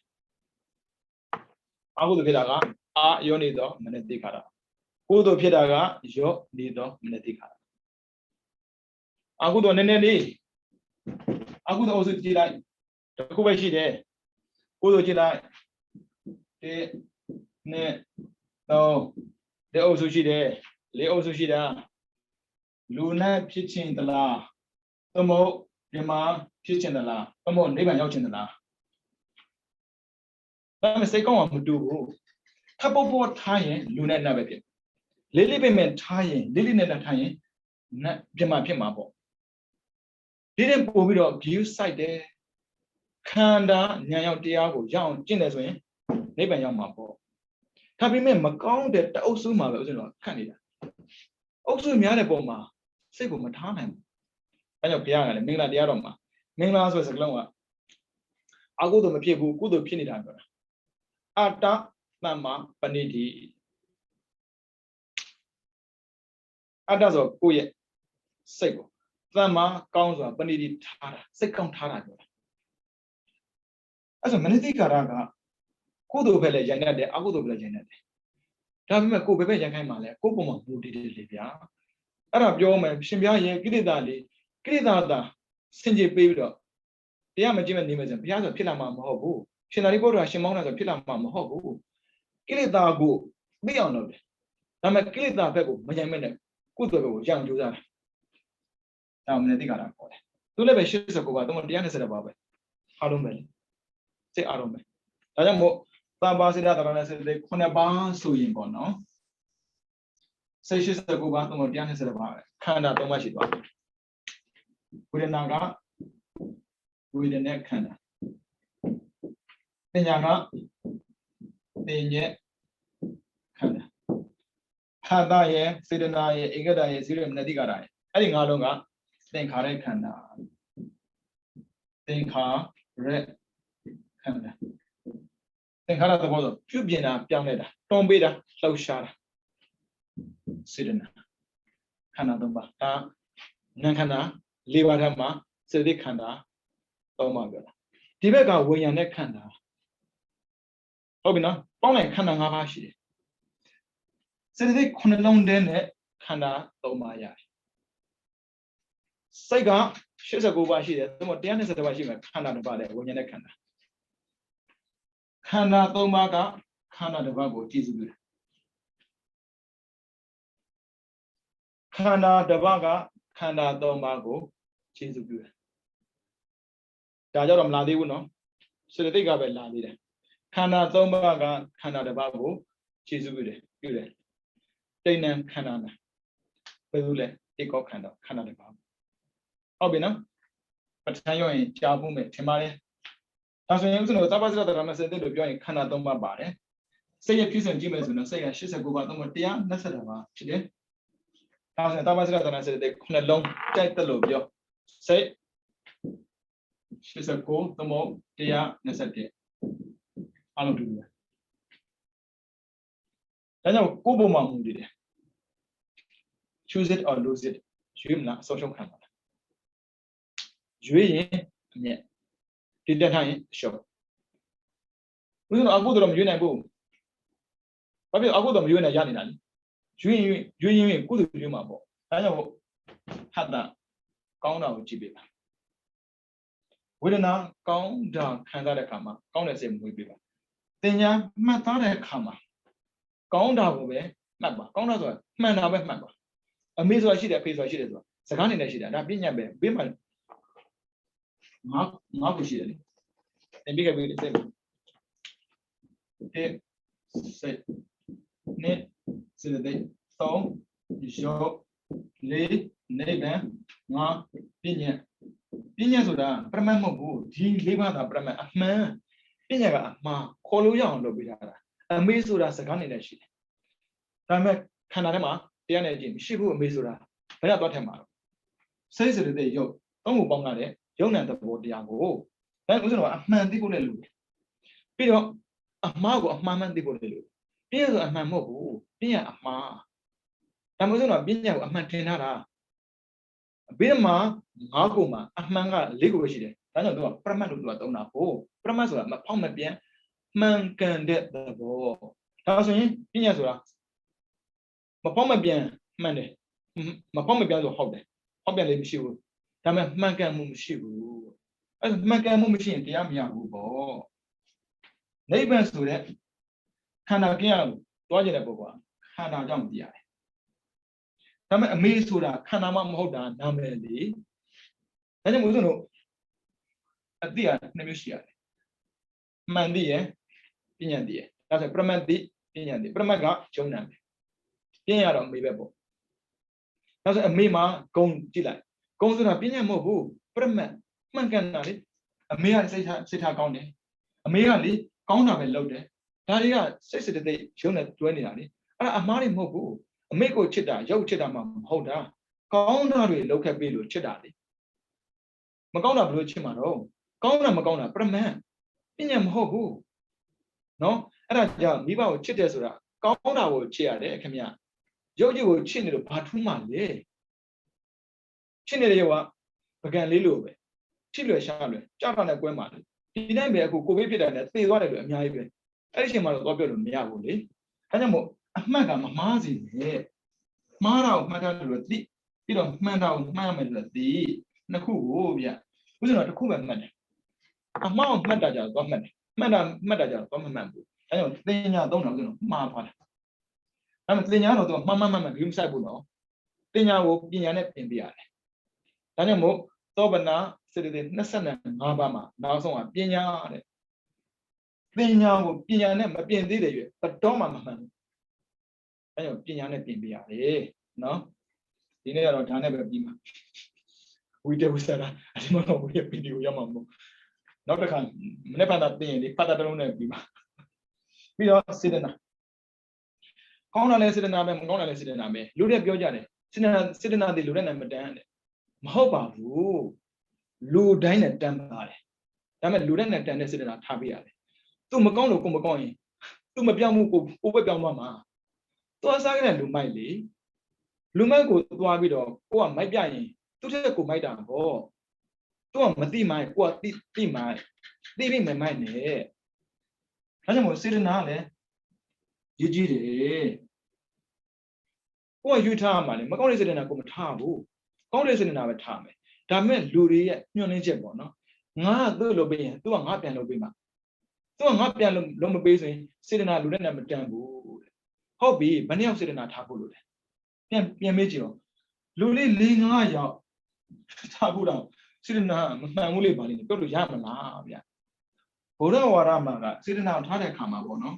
ကိုကံကောင်းထားတာမလို့ဘသူ့ပေါ်မှာဖြစ်စေတနာမှန်ကန်ထားရတယ်မှန်တော့ဘာဖြစ်လဲပြောမှာပေါ့ကိစ္စမရှိဘူးဘာဖြစ်မလဲအကုသိုလ်ဖြစ်တာပေါ့မှန်တာထိုင်ကုသိုလ်ဖြစ်တာပေါ့အကုသိုလ်ဖြစ်မခံခြင်းမှန်တာပဲထားတာ tradition ဖြစ်နေပါစေလူမပြောနဲ့ tradition ဖြစ်နေပါစေလူတွေမှာဆိုရင်ချစ်သူခဏတာမုန်းသူဖြစ်နေပါစေစိတ်နဲ့မပြည့်စရာဒါမှမဟုတ်ဦးဇင်းတော်ကရွေးတယ်ဘာဖြစ်လို့ရွေးတာလဲပညာမှတ်တာရွေးလို့လေမှတ်တာမှားရင်စေတနာနဲ့မှားသွားတာဒီကောင်ငါနဲ့ရန်သူဒီကောင်ပေါ်မှာငါကောင်းကောင်းမဆက်ဆံဖို့သွားတာပဲဒါကြောင့်အမှတ်မှန်မှစေတနာမှန်တယ်အမှတ်မှားရင်စေတနာမှားတာပဲလေလူဆိုတဲ့ပုံပေါ်လဲခက်တော့ခက်တယ်ဗျအဲ့ခက်တဲ့ဆိုစကားနဲ့ပဲဦးဇင်းကောက်ကွယ်ကိုကောက်ပါလောက်ထားတာအဲ့ခက်တာကိုပြင်လို့ရတာနဲ့မပြင်ဘူးလူမို့လို့မှားတာတော်တိုင်းမှားတာပဲဘာဖြစ်လို့ဘုရားဆိုဖြစ်လာဘာဖြစ်လို့ရှင်သာရိပုတ္တရာရှင်မောလန်ဖြစ်လာတာအဲ့အမှားကိုအမှန်ပြင်နိုင်လို့ရှင်သာရိပုတ္တရာရှင်မောလန်ဘုရားဆိုဖြစ်လာတာကိုကြတော့လေမပြင်မနဲ့မှားတတ်တယ်ဆိုအဲ့အမှားတန္တရာမှာလည်းနေသေးတယ်ဘာတော့မှမမှန်ဘူးဒါကြောင့်အမှန်မှန်ရင်စေတနာမှန်သွားတာဘသူပေါ်မှာပဲပြည့်စေတနာထားနိုင်အောင်လုပ်ရတယ်ကောင်းတဲ့စေတနာပြောတာပေါ့နော်ကောင်းတဲ့စေတနာထားဖို့မကောင်းတဲ့စေတနာမထားဖို့မကောင်းတဲ့စေတနာထားဘာဖြစ်တော့အကုသိုလ်ဖြစ်တာပေါ့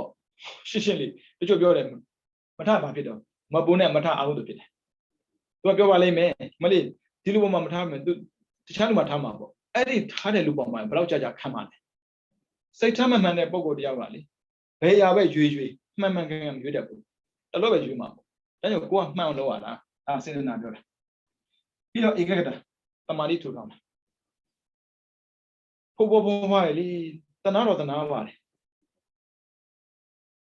သာသမီဇနီးမယာပစ္စည်းဥစ္စာရာထုစသည်ဖြင့်အဲ့ဒီပေါ်မှာအောင်ဆက်ခဲ့ပြီးပါပြီဘယ်ထိလဲဆိုရင်အသက်60ထိဒါကြတော့မိစ္ဆာသမာဓိခေါ်တယ်ဧကဂတပဲနော်ဧကဂတကုသိုလ်လည်းဟုတ်တာဟုတ်တယ်မိစ္ဆာသမာဓိဒီမှာဆိုမိစ္ဆာဧကဂတပေါ့တစ်သက်လုံးစီးပွားရေးလူမှုရေးနဲ့ပဲကြီးပြင်းခဲ့တာလေအဲ့ဒီစီးပွားရေးလူမှုရေးကဘဝမှာပေါ့နော်လူတွေရဲ့သတ်မှတ်ချက်ရချမ်းသာသူအောင်မြင်သူတို့သတ်မှတ်တာမှန်ပြီမဲ့ကံရဲ့သတ်မှတ်ချက်ရချမ်းသာသူကံကောင်းသူမသတ်မှတ်သေးဘူးလေအဲ့ဆိုကျွန်တော်ကမကောင်းတဲ့ပုံမှာအောင်ဆက်ခဲ့တယ်လို့ပဲကောင်းတဲ့ပုံမှာလည်းအောင်ဆက်ရတယ်သမ္မာသမာဓိကောင်းတဲ့ပုံမှာအောင်ဆက်ဆိုအောင်က40ရှိတယ်ကမ္မထအောင်ပေါ့နော်အဲ့ဒါဘာဝနာနဲ့ဆိုင်တာဒါနဆိုရင်လှူတာတန်းတာနဲ့ပတ်သက်ပြီးစိတ်ကိုနှစ်ထားရတယ်လှူပြီးတန်းပြီးအဲ့လှူပြီးတန်းပြီးတဲ့ကုသိုလ်ပေါ်မှာစိတ်ကိုနှစ်ထားရတယ်သီလနဲ့ဒီတိုင်းပဲမကောင်းတာကိုရှောင်ခဲ့တဲ့အထက်မှာငါမကောင်းတာကိုမလုပ်ခဲ့ဘူးပဲ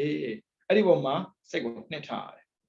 ကောင်းတာလုပ်ခဲ့တယ်အပ္ပစာနာဝေဝေစငါလူတိုင်းကိုလေးစားခဲ့တာငါကလူတိုင်းပေါ်မှာကောင်းမွန်လုပ်ပေးခဲ့တာ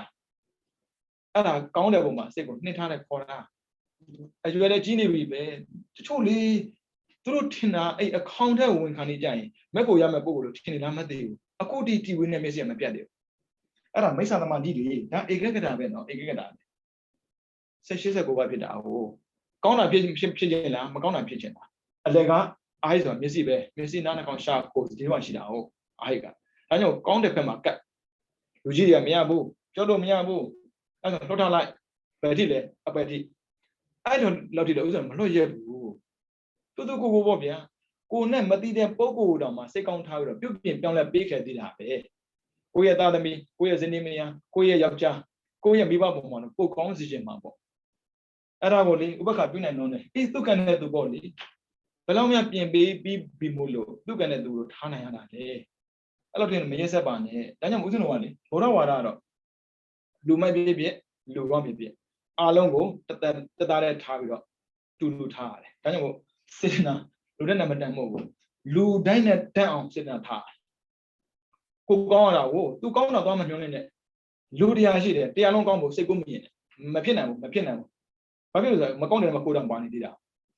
ဘာဖြစ်လို့မကောင်းတယ်လို့သွားမညွှန်းနေတာလဲဒါကြောင့်ဘသူပေါ်မှာမညွှန်းနဲ့ကိုကစေတနာမှန်ထားဖို့ရည်ကြည့်တယ်ပြီးတော့ဧကဂတဆိုတဲ့အတိုင်းသမာဓိ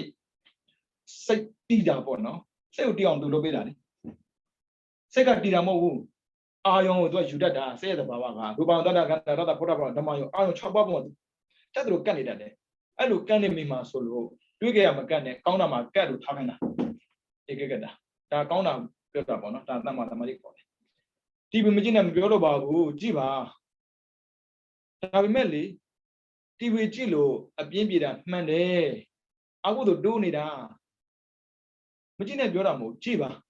မှန်တာပေါ့သာသမီကြီးမြင့်တွေကလည်းနားမှာမရှိတာအထီးကျန်တယ်ပေါ့မဲသူကပြောတာဒီဘောပဲထီးကျန်တာမဟုတ်ဘူးနောက်တန်းသားလည်းထီးကျန်တယ်ဟိုမှာပဲအကြည့်တန်တဲ့လောက်လုံးမှာတော့ထီးကျန်မှာပေါ့အခုတို့လို့တဲ့ပုံကိုယ်တွေကဘတော်မှလွန်မြောက်သူမဖြစ်ဘူးချမ်းသာလို့မဖြစ်ဘူးငြိမ်းချမ်းလို့မဖြစ်ဘူးအဲတော့လူကြီးတွေကိုတိုက်တွန်းခြင်းတယ်ခက်တာဒီသင်္นานတက်တဲ့ထက်မှာလူကြီးပါလားမသိဘူးပြောပါနဲ့ပြော60ကျော်နေပါပြီခင်ဗျာအဲဆိုရင်တမ္မာတမာတိထူထောင်နေပြီလားဒါကတော့ချွန်းချင်နေပြောတာပါ60ထိမှမဟုတ်ဘူးဦးဇင်းတို့ဒီအချိန်ကစပြီးတော့တားနိုင်တဲ့လောက်ကောင်းတဲ့ပုံမှာအောင်စိုက်ပါမကောင်းတဲ့ပုံမှာအောင်မစိုက်ပါနဲ့ဘာဖြစ်လို့ကိုယ့်အတွက်အကျိုးမရှိလို့သူများအကျိုးရှိအောင်မလုပ်ပြီးနိုင်ဘူးဆိုတော့မှလေကိုယ့်အတွက်အကျိုးပြလို့မလုပ်နိုင်ဘူးလူဆိုတဲ့ပုဂ္ဂိုလ်တော့ခက်တာကိုအသက်ကြီးတယ်ပြောခက်လေပဲအသက်ကြီးတယ်ပြောခက်လေပဲဒါကြောင့်ငယ်စဉ်ကာလကလေးကမှန်ကန်တဲ့အသိပညာရထားရင်တော်ပြီလူကြီးပြလာပြီပြောခက်တယ်ရှင်ပြခုမှလူငယ်ပဲရှိသေးတယ်ဒီတော့ဆရာတော်ပေါင်းများစွာကိုကိုးကွယ်နေတာကိုးကွယ်တာပဲကျင့်သုံးတာပဲလေကိုးကွယ်တာလားမပြောနဲ့ကျင့်သုံးတာပြောဒီပြီးတော့ဘယ်တရားတွေကိုကျင့်သုံးခဲ့ပြီးသီလနဲ့ပတ်သက်ပြီးလုံးဝဟာကွက်မရှိအောင်ဒီတော့စောင့်ထိန်နိုင်ခဲ့တယ်အပေါင်းစားနဲ့ပတ်သက်ပြီးလူတိုင်းပေါ်မှာဒီတော့လေးလေးစားစားဆက်ဆံခဲ့တယ်စင်ချမ်းသာမရွေးလူပေါင်းလူစုံမရွေးဒီတိုင်းပဲဝိယဝိဆလူအပ်တဲ့ဆိုရင်ဒီတော့လက်မနှိပ်ဘူးနော်လူအဲ့အကုန်လုံးပြတာဒါမျိုးကိုကြားကျင်တာဒါပေမဲ့ဒီတော့ကိုးကွယ်တာဆရာတော်ကြီးကိုးကွယ်တာမလို့ဆရာတော်ကိုးကွယ်တာခဏထားလိုက်လူတဲ့ဘုရားကိုးကွယ်တာထူးဆန်းလို့လာပြောနေတာဒါကြောင့်မို့ကြွားစရာမဟုတ်တာကိုမကြွားပါနဲ့တမာတိဆိုတာကြွားဖို့မဟုတ်ဘူးတည်ဖို့ငြိမ်ဖို့ဘဝတည်ငြိမ်ခြင်းကောင်းတဲ့ပုံမှာတမာတိကိုတည်ရတယ်မလွယ်ဘူးဒီတရားတွေမသင်ခဲ့ဘူးလို့လားလို့မေးရမလို့ပဲသင်ဖို့သင်တာပေါ့ရှိတယ်လေဒီတရားကလေဒီဟာအားရကိုကိုကြံဖန်ပြောတယ်ထင်လို့လားမဟုတ်ပါဘူးဗျာ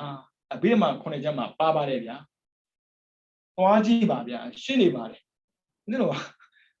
သင်္ကန်းဝထားတာလင်ညာစရာမှမရှိတာတမ္မာဝါဆောင်တော့မှသူများပြောကိုပြုတ်သင်ပေးနေရသေးတာကိုကမပြောစရာအကြောင်းမှမရှိတာဒါကြောင့်မို့ဒါရရှိနေပြီးသားဘာဖြစ်လို့သူတို့မသိခဲ့တာလဲဘယ်လိုလုပ်မသိဘူးပေါ့နော်ဒီအသက်ငယ်တဲ့ပုဂ္ဂိုလ်ကထုံးစံရပြောတာပေါ့နော်ပုံမှန်နည်းနဲ့ဆိုရင်အသက်ကြီးတဲ့ပုဂ္ဂိုလ်အရင်သိတာလေအဲ့ဆိုအသက်ကြီးတဲ့ပုဂ္ဂိုလ်အရင်သိရင်ငရဲဥသူအရင်ရောက်တာလေကိုခမ်းမှာပေါ့မဖြစ်စေချင်တာပြောတာဒါကြောင့်မို့တီဗီကိုတအားမကြည့်ပါနဲ့အဲ့တော့လည်းမို့လွှင့်နေတာပဲသူ့သူလွှင့်ပေါ့တချို့ရှိသေးတယ်ငါပိုက်ဆံပေးတာလို့အာကုသို့များပိုက်ဆံပေးတာလို့ဆိုတော့အချိန်ကုန်ခံပြီးတော့အာကုသို့ဖြစ်နေသေးတာရှိသေးတယ်မပေးတယ်တော့အားဖြစ်ဖို့နော်ပြီးတော့0နဲ့ဒါကိစ္စမရှိဘူးထားလိုက်တာတော့မနတိကာရစိတ်ထတတ်တာစိတ်ထတတ်တဲ့ပုဂ္ဂိုလ်ကမြင်တိုင်းကြားတိုင်းကုသိုလ်ဖြစ်တယ်စိတ်မထတဲ့ပုဂ္ဂိုလ်ကမြင်တိုင်းကြားတိုင်းအကုသိုလ်ဖြစ်တယ်တော်ပြီဗောဗျာတက်တက်လုံးအကုသိုလ်ဖြစ်ခဲ့တာပဲလေအကုသိုလ်ဖြစ်တဲ့နှစ်နဲ့ကုသိုလ်ဖြစ်တဲ့နှစ်ကိုပြန်တွက်ကြည့်အောင်ကောင်းတာလုပ်တာနဲ့မကောင်းတာလုပ်တာကောင်းတာတွေးတာနဲ့မကောင်းတာတွေဘယ်ပုံစံပြန်မေးကြည့်ပေါ့တကယ်လို့ပေါ့နော်နှစ်40လောက်အကုသိုလ်ဖြစ်ခဲ့ပြီဆိုရင်နေခဲ့တာနှစ်40တော့နောက်ထပ်နေရမှာမသိနိုင်ဘူးနောက်ထပ်နေမရဘူးဆိုတော့မသိဘူး41လား42လားဘယ်သူမှမသိဘူးဒါကြောင့်မို့ကောင်းအောင်နေသိပြီကောင်းအောင်တွေးသိပြီမနတိကာရဆိုတာအာယုံပြုတ်ပြီးတော့ကောင်းလဲသူပဲမကောင်းလဲသူပဲเนาะအဲ့ဒါကြောင့်ပြင်ကြဖို့အချိန်တန်ပြီလူတိုင်းပြောတာပါခပ်ပေါ်မနေပါနဲ့သူများတွေပေါ့ပြီးနေပါစေကိုမပေါ့နဲ့ဘယ်လိုမနိုင်ငံမှာလေအသက်60ကျော်တွေဆိုရင်ပေါ့ဗုဒ္ဓရဲ့ဓမ္မအရာကောင်းတဲ့နေပြီအဲ့ဒီ60ကျော်တွေကမိုက်နေတယ်ဘယ်လိုသင်ဖို့တယ်ပေါ့နော်တိရဏကနိုင်ငံမှာကျောင်းသွားတက်တုံးကဘယ်လိုသင်တဲ့ဘာသာရမှာပေါ့နော်အရှိတိုင်းဘာသာရတစ်ခုပါတယ်အဲ့တော့ ethics ဆိုတာပါလာတယ်လူတွေကဘဝရှင်သန်တဲ့အခါမှာသူသင်သားတွေကမဆိုးဘူးဘဝရှင်သန်တဲ့အခါမှာလူကလူပိသားဖို့လို့သူပြောတာစင်ကြယ်တာတွေပါသူပြောတာမဟုတ်လူပိသားဖို့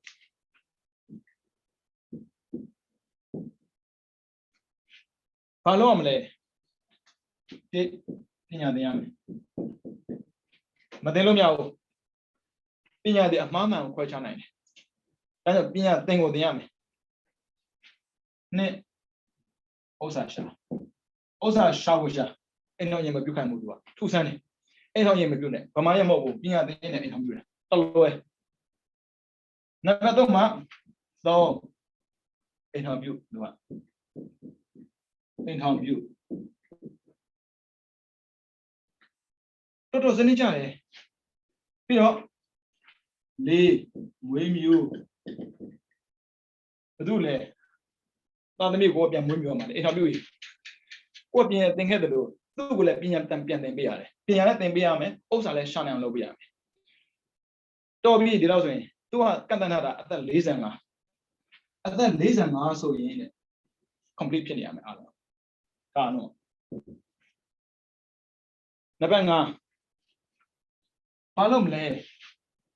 ဒီမှာပညာလည်းသင်ခဲ့ပြီးပြီဥစ္စာလည်းရှာခဲ့ပြီးပြီအိမ်တော်လည်းပြုခဲ့ပြီးပြီလောကနဲ့ပတ်သက်အတွေ့အကြုံအားလုံးရှိခဲ့တယ်ဒီအတွေ့အကြုံအားလုံးကိုသူကမွေးမြူတဲ့အနေနဲ့အားလုံးပြန်ပြီးပေးခဲ့ပြီးပြီ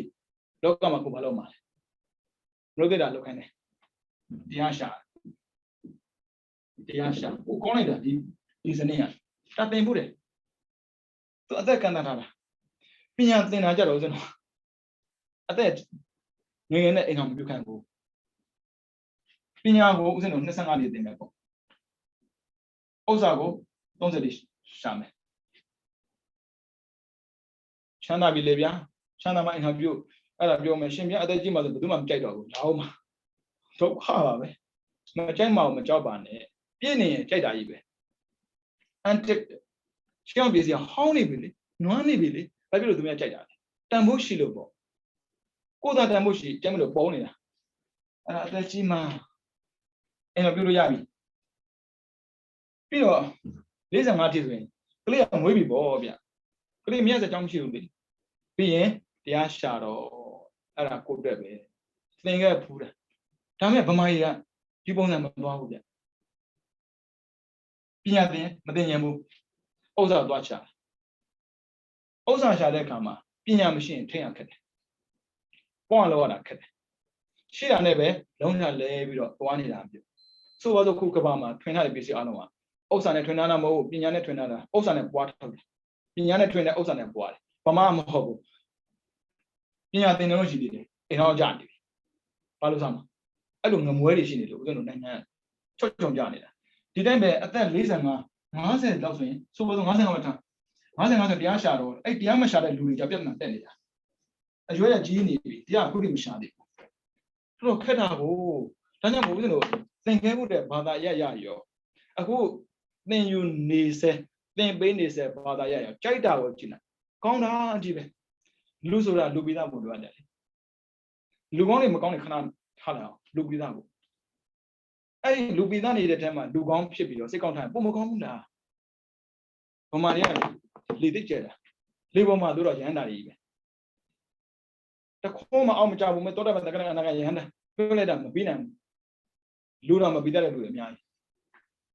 အသက်50ကျော်ရင်တရားပဲရှာတော့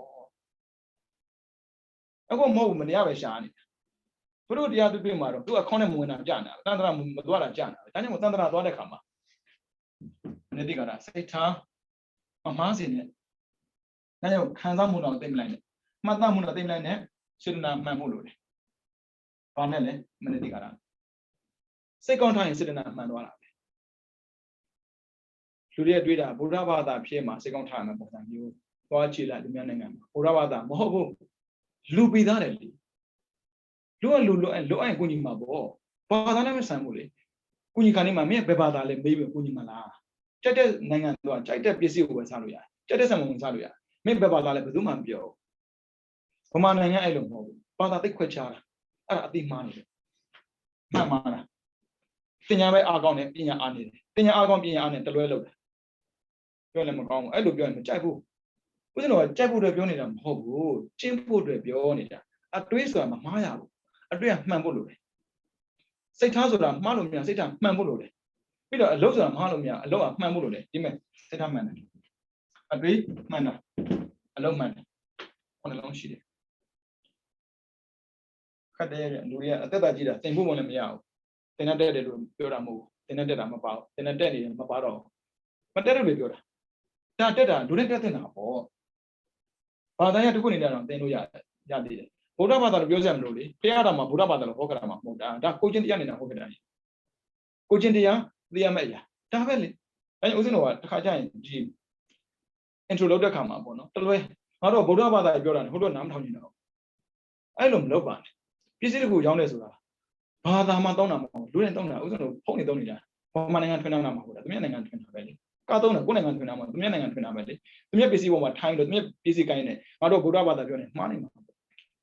ပြောလည်းမကောင်းဘူးအဲ့လိုပြောတော့တော်တော်ဆင်မပြေဘူးဦးဇင်းတို့ပြောတာပြောရတာဒါလည်းထွင်နေမှာမဟုတ်ဘူးတော့လည်းမလွှဲရတော့ဘူးတင်းနဲ့တော့ပြီးလိုက်မှာမဟုတ်နော်အဲ့ဒါကြောင့်မှန်ကန်တဲ့တိတခုရဖို့တိတ်ရည်ကြီးတယ်ဖះတမ္မာတိဖြစ်ကိုစဟောတာလေမင်းရှင်းပါကိုစပြီးဟောတာပဲဓမ္မစကြာမှာဓမ္မစကြာကိုရွတ်တာဗမာလောက်ရွတ်တာဗမာပဲရှိတယ်ဗမာလောက်အသိခောက်ကဝင်နေတာဗမာပဲရှိတယ်အပြောလို့ပြောလိုက်မယ်ရှင်းပြဗမာလည်းပြောတာအင်္ဂလိပ်တော့ပြောလို့မမြင်တာအင်္ဂလိပ်ဗမာကနားမလည်ဘူးလေဗမာပဲပြောမှာတော့ရှင်းလေးရောနော်ဒါကြောင့်မို့ရှင်းပြောမှဆိုရင်တော့ page ချင်း page ကိုယ့်ရဲ့ page ဆိုလိုပဲကောင်းရင်ကောင်းကိုယ့်ဗမာကိုကောင်းစီခြင်းတယ်တခြားပုဂ္ဂိုလ်တွေတန်တော်လဲတာမလဲတာကိုယ်တော့မဟုတ်သေးဘူးအဲ့လိုထိလို့ဦးဇင်းတို့ကြည်ကြဲဝုန်းမလုံးနိုင်သေးဘူးလေကိုကဗမာစကားတတ်တာဟုတ်ဗမာစကားတတ်တော့ဗမာစကားတတ်တဲ့လူတွေဗမာစကားနားလည်တဲ့ပုဂ္ဂိုလ်တွေအရင်ပြောင်းလဲစီခြင်းတယ်ဒါမှန်တယ်ပြောတာကျန်တဲ့ပုဂ္ဂိုလ်ပဲကြတာမကြတာကိုလည်းမတတ်နိုင်ခက်တာကဗမာစကားပြောတဲ့လူတွေကိုလည်းမဟုတ်တာလေမဖြစ်စေချင်တာကိုပြောပြတာပါဒါကြောင့်အသက်ကြီးပြီဆိုရင်တတိထားတော့လေတော့မယ်လို့မှတ်အဲ့ဒါမသိခမှပြင်လေဗျာအခုထိမပြင်သေးဘူးအသက်ကကြီးနေပြီ60ကျော်ပြီးတော့ဟိုဘက်တော့နွန်နေကြပြီအခုထိမိုက်တွင်းလက်တော့မမိုက်ကြပါနဲ့ဒီတဲ့မိုက်တဲ့ဟာကြီးအောက်မှာရှိသေးတယ်ကိုတဲ့မိုက်ပါလေဆိုတဲ့လူအောက်မှာရှိတယ်ဒါကြောင့်အမိုက်မခံပါနဲ့အလင်းပဲရှာပါဘုရားအာလောကော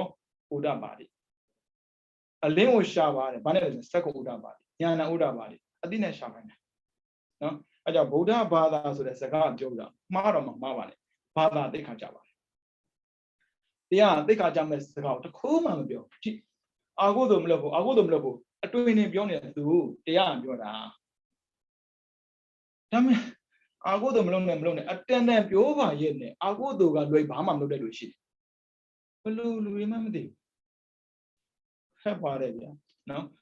်ဖြစ်စေချင်တာပြောတာပါဘသူကိုမှအပယ်ကြတာမမြင်ချင်ပါဘူးရှင်မြတ်အပယ်ကြတာမြင်နေလို့လားမြင်စရာမလိုလောက်တာကြည့်တာလည်းသိတယ်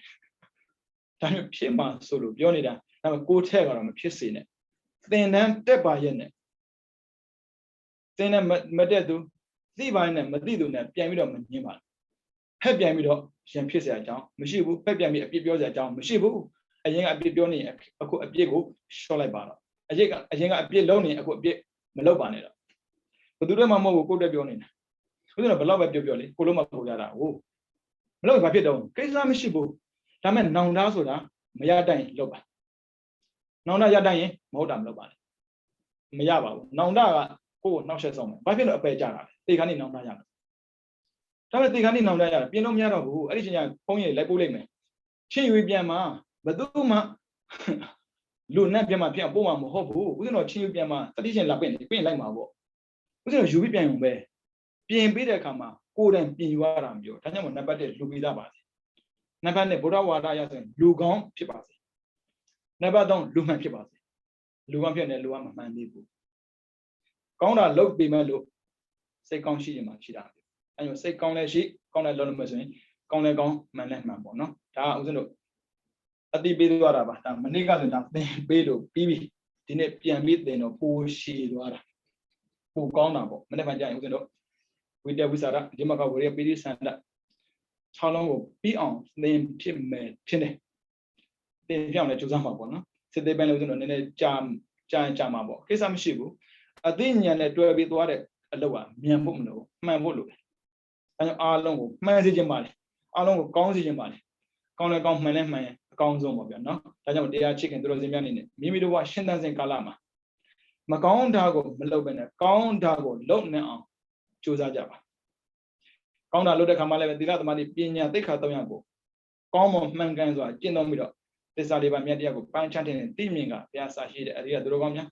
းမျက်မှောက်ပြုဖြစ်တဲ့နိဗ္ဗာန်ကိုလင်းမြန်စွာမျက်မှောက်ပြုနိုင်သောသူတော်ကောင်းများဖြစ်ကြပါစေကုန်သတည်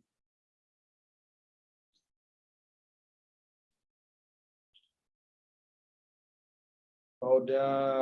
Sadhanam Siram Taitatu Buddha Sadhanam Siram Taitatu Buddha Sadhanam Siram Taitatu Sadhu Sadhu Sadhu